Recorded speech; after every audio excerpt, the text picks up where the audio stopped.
Monsieur le ministre, bonjour. Bonjour.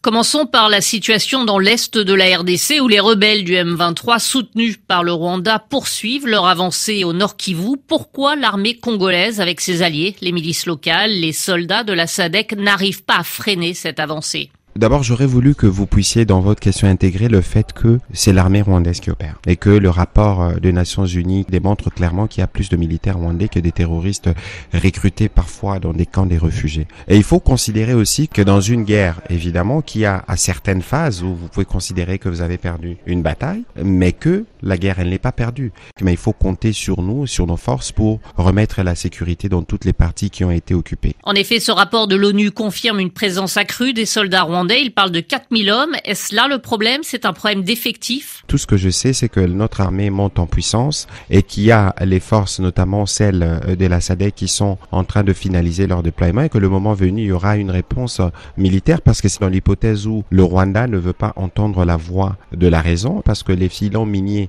qui est à la base de ces aventures rwandaises justifient les déploiements massifs et les recrutements des enfants dans des camps de réfugiés. Mais il y a des choses qui se préparent et qui feront l'objet des communications le moment venu. Ce rapport pointe également le rôle de l'Ouganda qui permettrait aux rebelles, aux troupes rwandaises de traverser son territoire. Comment est-ce que vous réagissez à cette information ? D'abord, sur l'Ouganda, il faut savoir que les militaires ougandais sont tués à côté de nos militaires dans le combat contre les ADF dans la partie Grand Nord. Et nous avons plutôt enregistré de progrès de ce côté-là. Le rapport parle des mouvements, évidemment, qui se font en Ouganda, de l'implication de certains individus. Et pour ça, que ce soit au niveau militaire ou au niveau diplomatique, il y a des clarifications que nous avons demandées.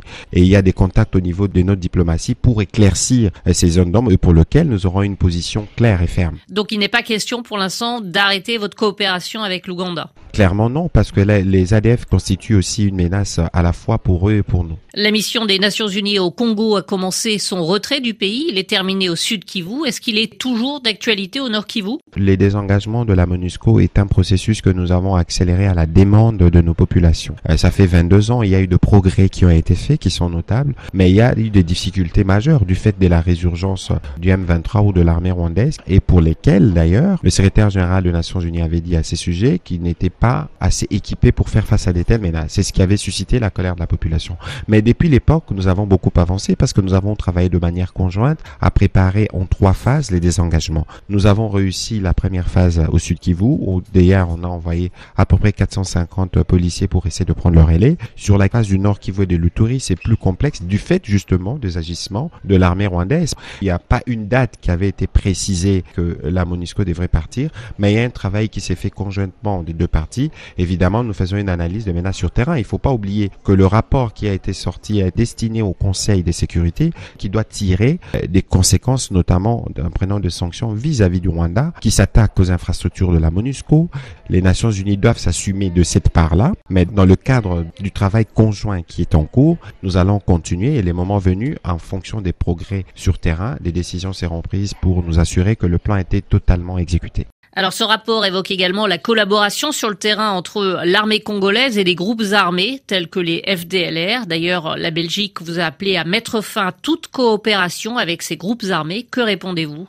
Je dois d'abord rappeler ici qu'il y a un général qui a été mis aux arrêts parce qu'il y avait des soupçons de collaboration avec des FDLR. Il n'y a pas de coopération stratégique définie entre notre armée et c'est les narratifs rwandais qui tendent à justifier une menace qui en réalité n'en est véritablement pas une et qui justifierait l'intrusion de 4000 hommes sur le territoire de la République démocratique du Congo.